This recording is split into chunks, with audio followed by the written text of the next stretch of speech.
everybody! Welcome. We did it! Just in the nick of time. Jeff's butt it's 2:01. barely made it into a seat. Welcome to In Production. Today, we're just going to go straight into it. Today, we've got a lot of cool stuff to talk about. I've forgotten half of it already, but we do have stuff. If my attention wanders, it's because our live studio audience is in Jeff's office playing Star Wars Battlefront 2, brought to you by EA.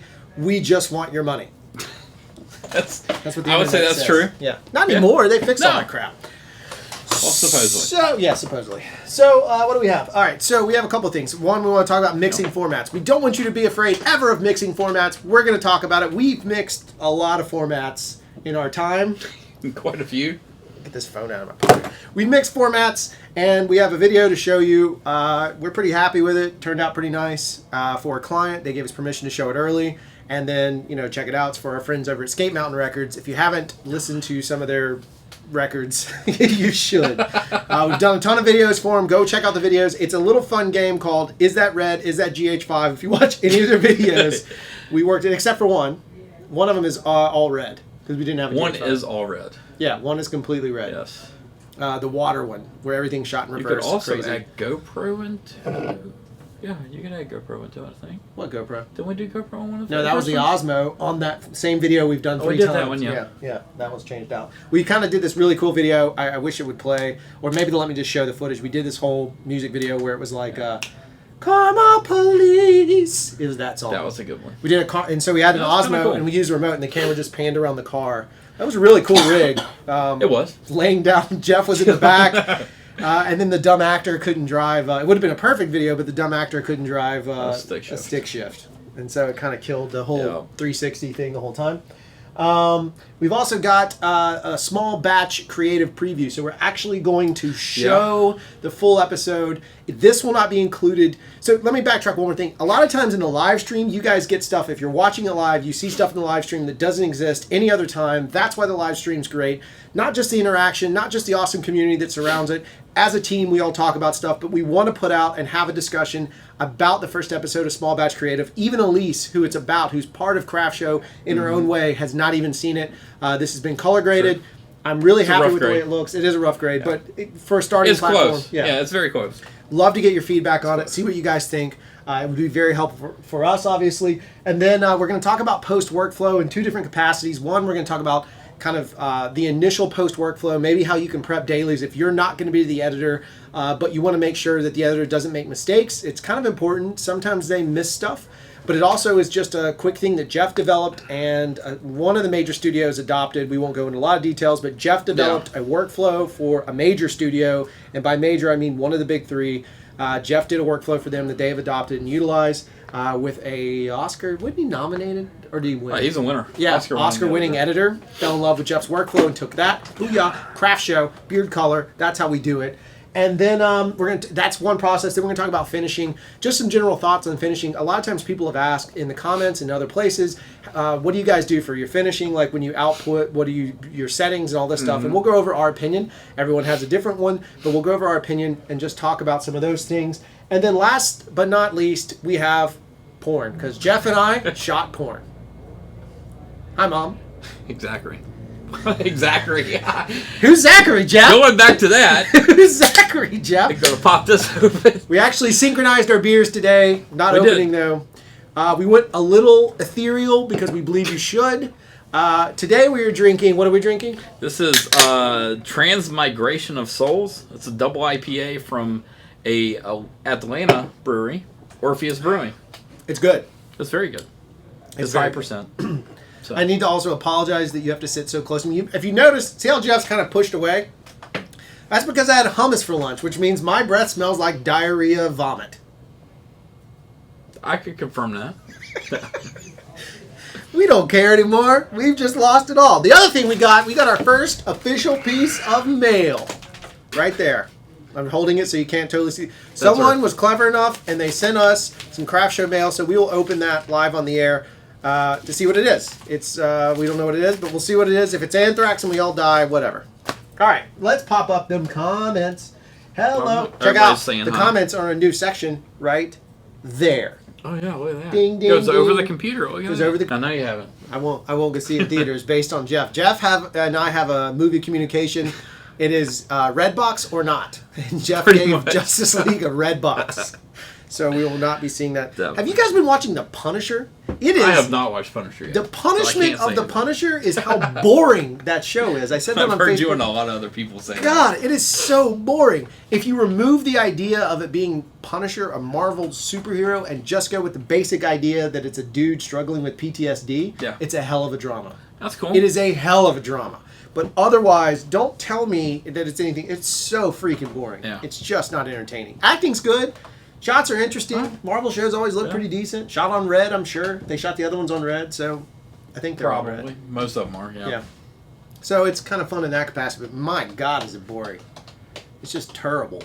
I did watch the Jim Carrey documentary. Did you? I have not watched it yet. It's pretty good. It's pretty good. I'd say I watched 50% because the other 50% I watched with my eyes closed. Yeah. And somebody was snoring through the entire thing. You.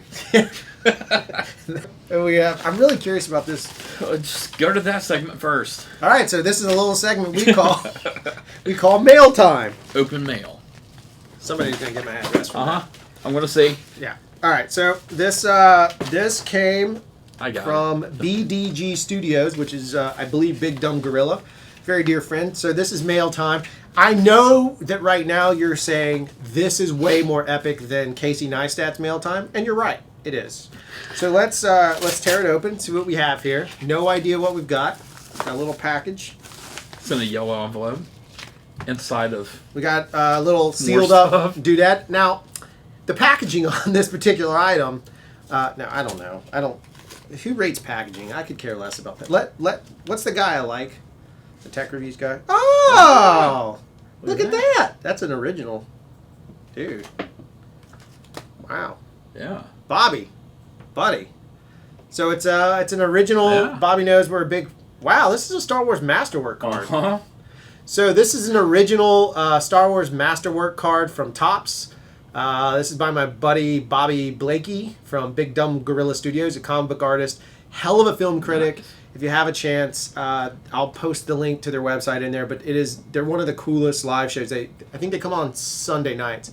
But he and his wife watch movies, and they often have contrasting views, and it's kind of fun if you're married or in a relationship of any capacity to watch it. But yeah, so Bobby signed this.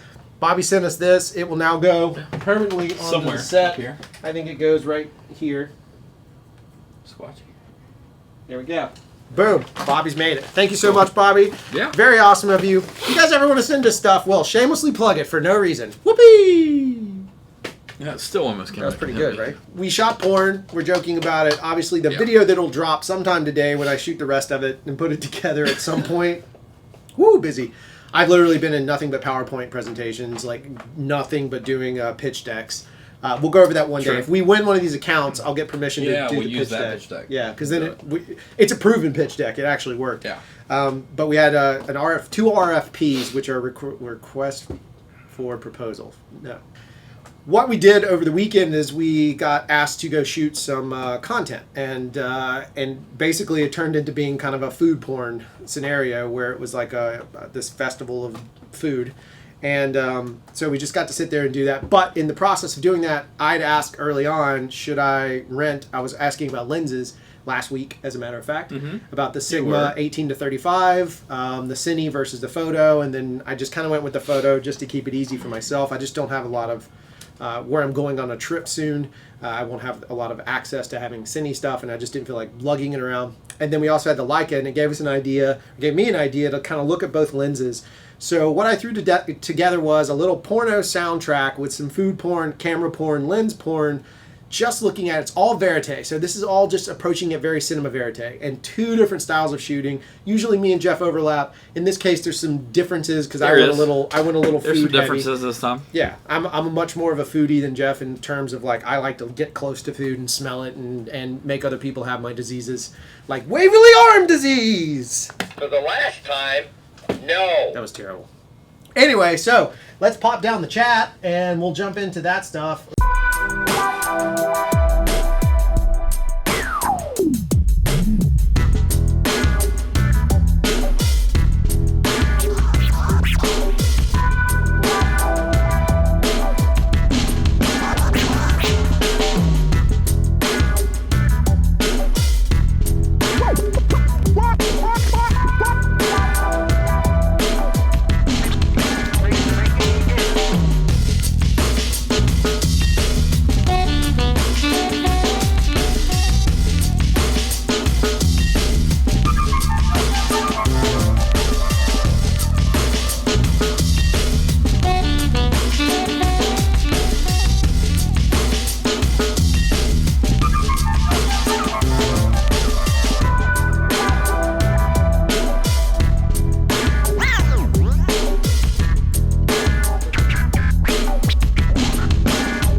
All right, so there we go. That is the content.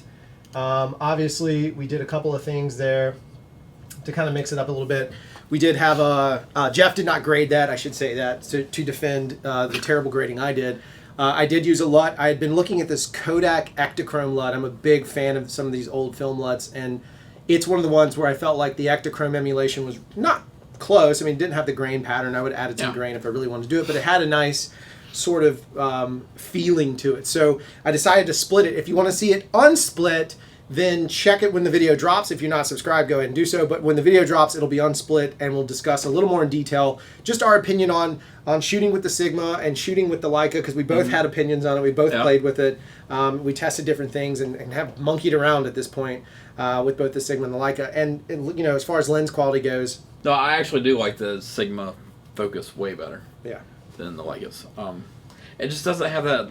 If you're crawling on the focal on the ring, it doesn't have that like play to it. Yeah. Do you crawl in the ring a lot? I do crawl in the ring. Yeah.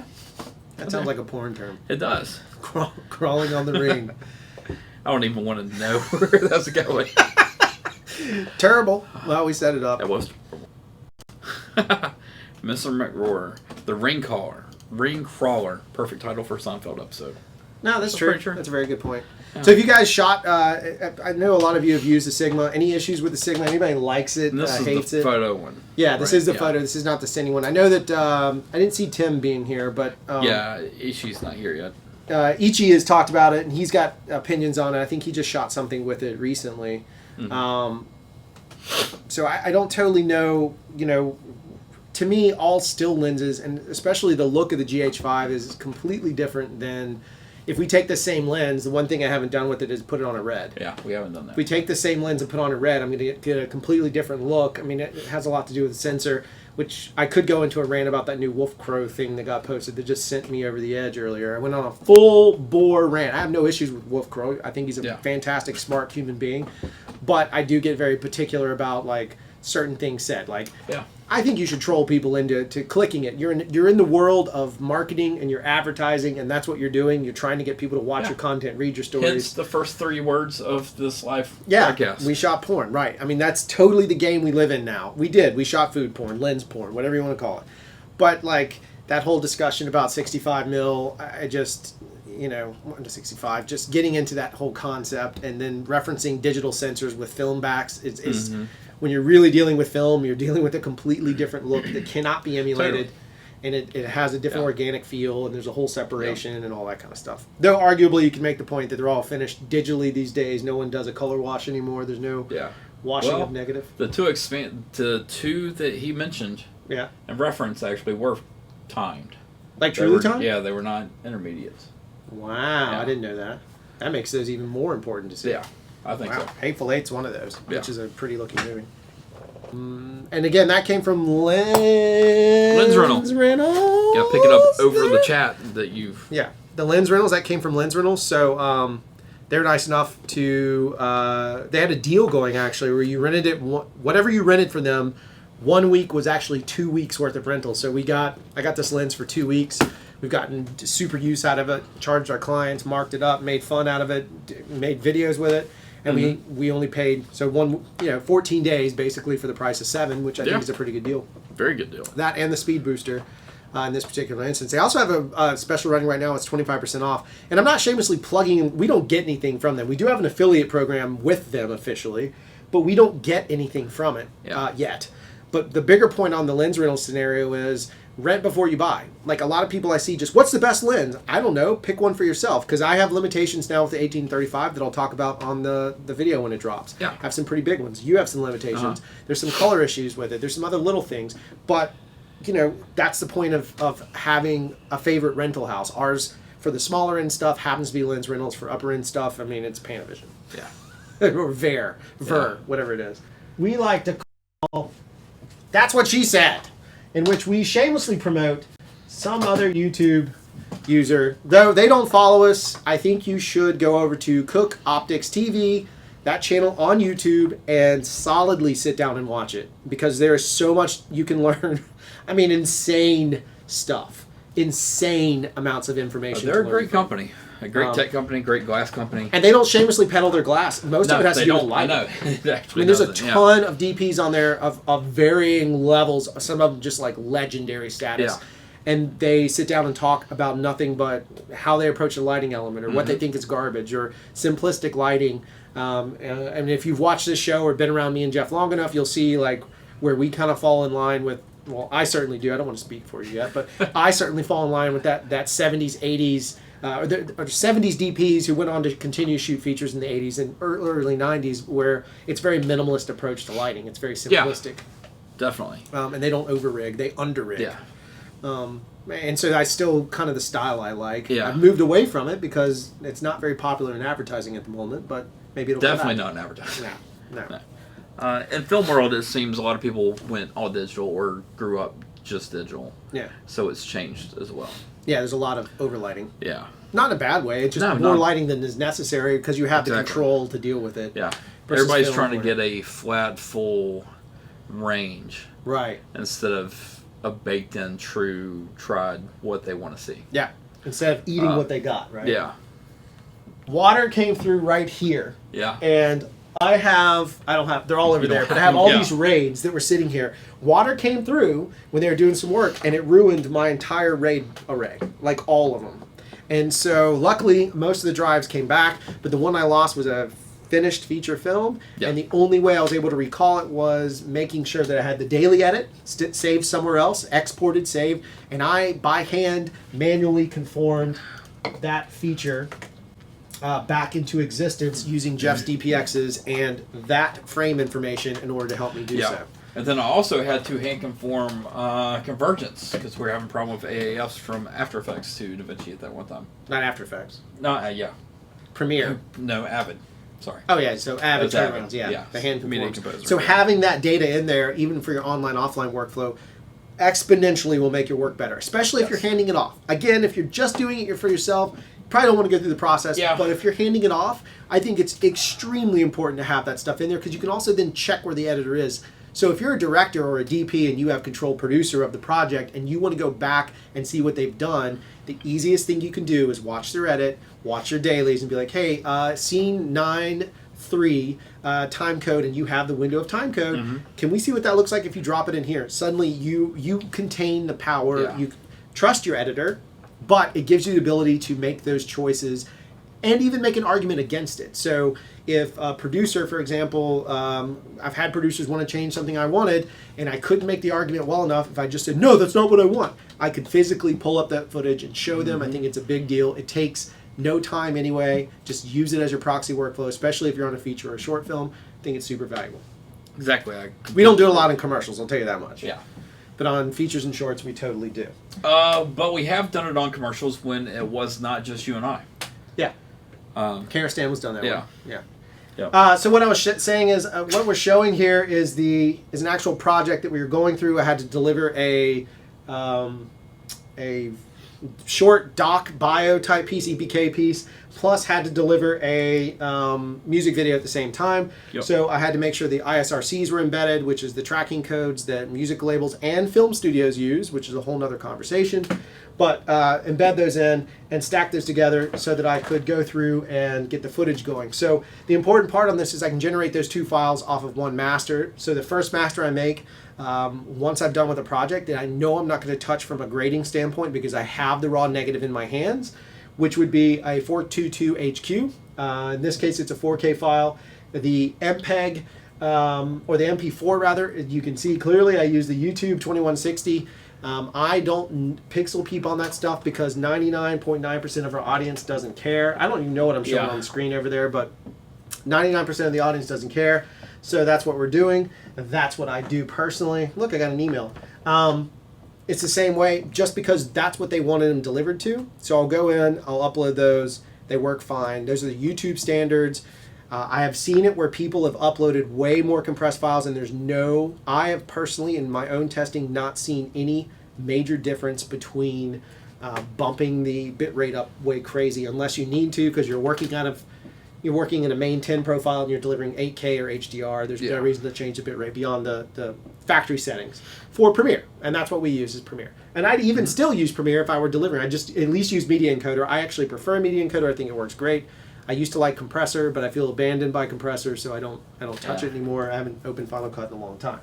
So that's kind of our post workthrough on deliverables. Jeff, do you have any, what do you deliver over? That's pretty close. I mean, most of my deliverables for what we're doing now are usually doing ProRes 4444, full size, full everything with it. Features was DPXs or EXRs, Xeon sequences. Did JPEGs once. I think we did JPEGs. No, we tried to do the JPEG 2000 out of No, DaVinci. We had to.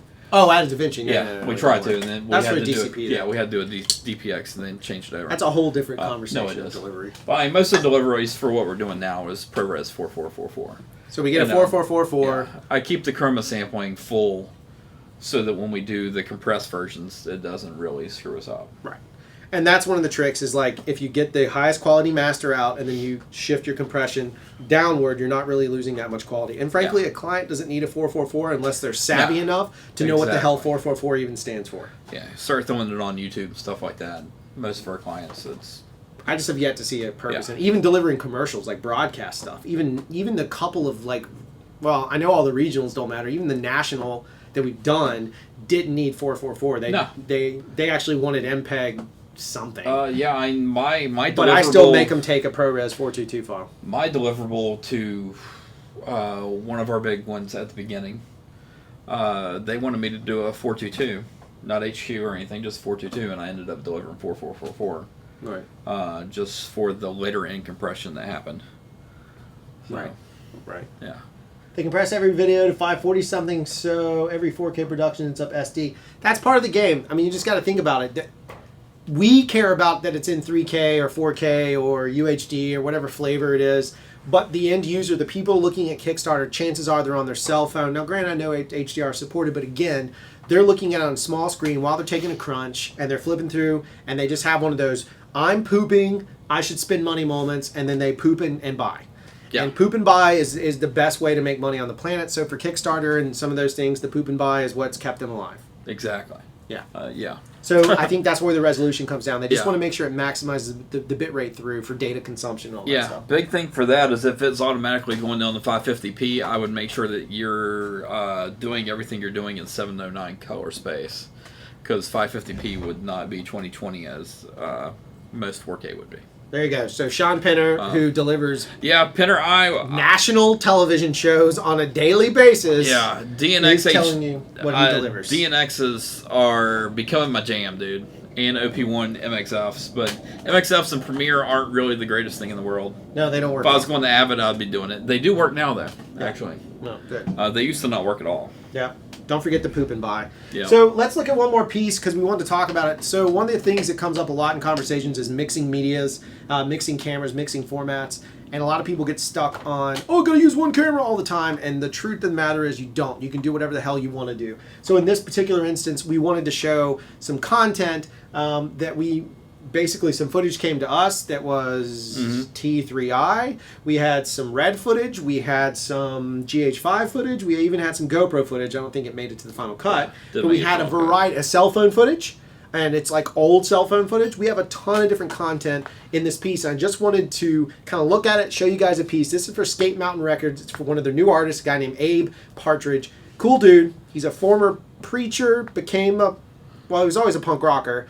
He was a punk rocker, became a preacher, abandoned that, joined the military, went into business for himself. Now he's a professional killer. That's what. That's Gross Point Blank. Yeah, nice segue. He did join the military, and then, but not become a professional killer. Yeah, but he's maybe. But he's a.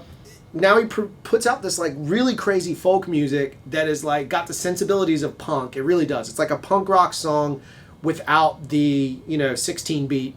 Really fast hardcore stuff. So anyway, take a look at this stuff. It's a bunch of mixed media all together, lots of different cameras, and see if you can figure out what's what or whatever not. But be motivated. College to learn a normal trade or a skill. I started going to different Bible colleges I became an understudy of a preacher of sorts in the mountains of the Appalachians. Whenever I adopted the religious, started going to religious schools, I had to leave rock and roll behind. And I partly did that because I was forced to, and partly because at that time I believed I should. I had to find something to fill that void, so that's when I discovered the blues. So I found, Robert Johnson and Charlie Patton and all the greats, but the one that influenced me the most was Son House. Because Son House was a Baptist preacher who became a bluesman. There was something about his music and his performance that spoke to me in a way that really changed my outlook on music and what music could do, Everything that I had. All right, so there you go. There's a big mismatch of various camera types, various types of footage, all playing together. I got to get the Chasky back up. There we go. All playing together, nicely or not nicely, doesn't really matter. The one upside of these docu-style type pieces in this particular instance is that we could use it to our advantage. Yeah. Can you talk about how do you deal with any like the lower res stuff? Because clearly some of that stuff is pretty... Lower res stuff, just take a lot of the nasty tint that was in it and just play it as nasty, crappy resolution files. Just let it be what it is. Yeah. Yeah. You can't sharpen it and make it look good. You can't enhance, right, so to speak, as movies like to say. You just have to deal with it. So you kind of make it a little bit different look for me. And we talked about doing those as 16 millimeter grain and stuff like that, and trying to faux something with it. And just ended up, I made the call, because we actually didn't talk about it, was just to play it a little bit differently and let it be its thing. Right. And then all the newer stuff was then make it all work out. Right. Yeah. MPEG, yes. Everything was Rec 709. All over the place. And you just roll with it. All right. Yeah, well, I think that's so if you are interested in helping us out, create a small batch creative, we would love it. I think it would be fantastic if you would help us out. If you're a filmmaker out there, you don't have to put your name on it. If you don't want to take the critique, we'll take the flack. We don't care. We'll still give you credit. We'll just credit on IMDb or whatever. But we'd like to make a series. We want to get people outside the U.S. If it needs to be subbed, we'll figure out. We'll eat the cost on getting it subbed. We'll figure it out, but we would really love it if anybody wants to help tell one of those small batch creative stories. It's very simple. It's not a hard process. Like I said, for us, total time invested was 8 hours. We have a little micro short. It's out there. It exists. We can put it out, and hopefully we can build more and more of those, because I think there are interesting stories that can inspire other people, and that's the point. The point is, go push yourself creatively, and the byproduct of that is you inspire the rest of us. I think that is the ultimate goal. That's why we do this show. That's why we have CRFTSHO as a channel. We're not here to do anything more than to quite literally inspire you guys, because you inspire us equally. It's mutually beneficial, which is the entire tenet of our business model. That's why we are halfway successful this week. That's what we do. Sean Penner knows. Sean, old friend. Chris Lott knows, old friend. We're all about mutually beneficial. We want to help grow stuff. If you guys have questions, the chat will stay up for a little while. Yeah. If you have questions, if you have color questions, you can ask Jeff. You can also ask Sean if Sean's willing to talk about them. Sean is, again, a broadcast colorist, does fancy TV shows all over the country, big time stuff. Ask Sean questions. He's a super wealth of knowledge. If you want to talk about music, talked a lot. If you have any other ideas, keep the chat going, keep it fluid. This right here. Upside down. This right here. This is the jams. We have the Goober Peters Company presents Music of the Olympics, 1984. It's good stuff. Just like that was upside down still. It's good stuff. It makes me feel like a hipster with songs like Street Thunder. New Street Thunder. Power. What does Street Thunder sound like? Grace. Hold on. It's the most generic A chance for heaven. Reach out. Reach out and touch grace. Yeah? All right. That's the end of the live stream.